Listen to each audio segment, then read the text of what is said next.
expletives or whatever you call them in there, right? So I had to change, right? I had to change. And that's what it's about. And so do you.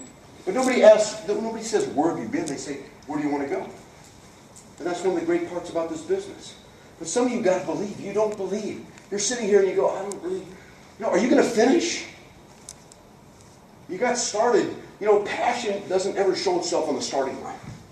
Isn't that true? How many of you have done P90X? Okay? Oh, I'm going to do it. I'm going to do it. First time Tony Horton, how many of you get sick of hearing that guy?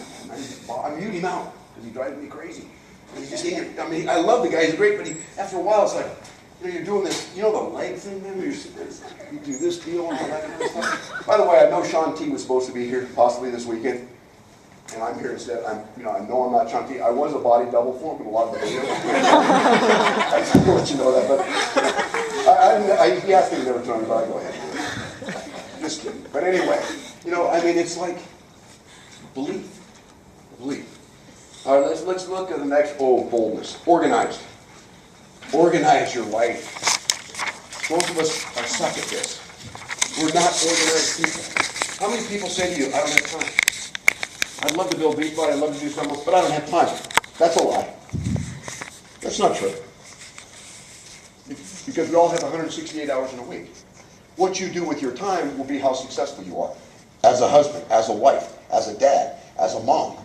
Okay? In every part of your life, your success will come in the fact that you organize your life because there's something on your priority side that you want so badly that you'll organize your life enough to get it. And most of us aren't good at it. We just I always say the way you live your day is the way you're going to live your life. If your days are out of control, your life's out of control. If your week's out of control, your month's out of control. Your month's out of control, your year's out of control. We've got to learn to be organized. We've got to manage our time.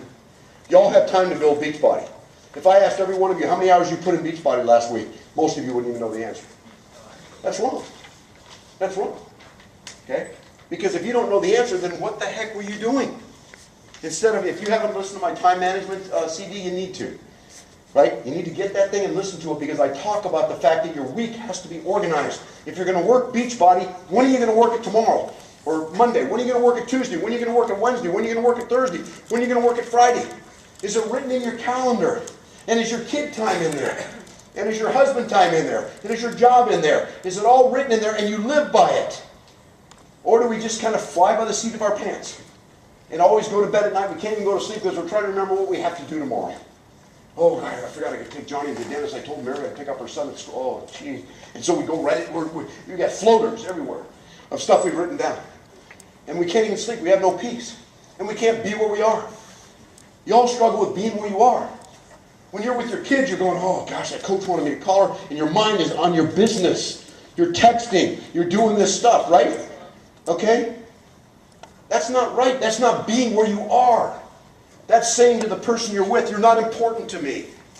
But if you had your Beachbody time, and that's your Beachbody time, and you could be where you are, then guess what? When you're with your kids, you don't have to worry about that time because it's in your calendar. You're doing it. And so if we take our 168 hours in a week, what are we doing? You have to put time in this business. You can't not. And just for our life in general, women are terrible at feeling guilty. Women feel guilty all the time. Oh, you ask a woman, you feel guilty? Of course I do. I'm a woman. Okay? And it's true. Why do you feel guilty? Well, because I should have been doing this. And I said I'd do this, and we didn't do it. And I was at the game, and I was texting. And you'll just constantly feel guilty. You want to not feel guilty? Organize your life. Get a calendar, open it up, and write in what you're doing every day. And then at the end of the day, stick to it. Then when you're on your date with your husband, you can be on a date with your husband and be where you are. And you know what? Leave your phone in the car. Shut it off. Who cares? Doesn't matter. But if we can't do that, then guess what? We're never going to be successful. Because you waste hour after hour after hour after hour. Do you realize that most of your hours spent in a week are wasted hours? And you know how you figure that out? Start writing them down, what you do.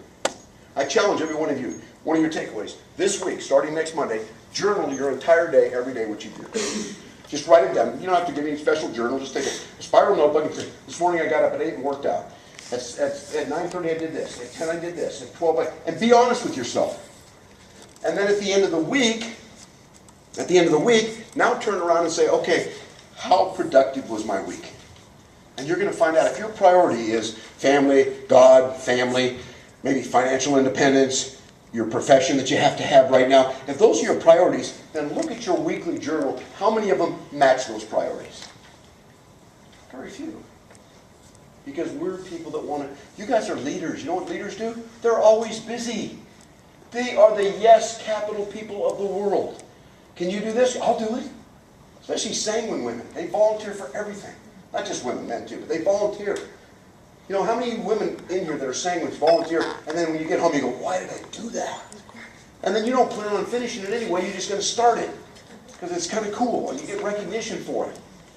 Right? But we're doing too many things. Here's something you need to write down. The less you do, the more you accomplish. The less you do, the more you accomplish. And none of you believe that, but it is true. You do too much, and you're crappy at a lot of it. Okay? Pare it down. The less you do, the more you accomplish. And that's a truth about success. In this business, in your life. We're so busy doing.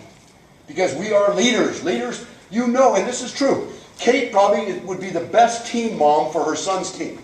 Or the best room mom. Because she's a leader. She knows how to take charge. She loves people. She's probably would be the best. But at her place in her life, right now, at the productive season of her life, when her responsibility is to get her family financially to the place where if anything happened to either one of them, their children are set for life. If that's what's important that she needs to do, that God's called her to do, right? Then right now she can't be the PTA mom.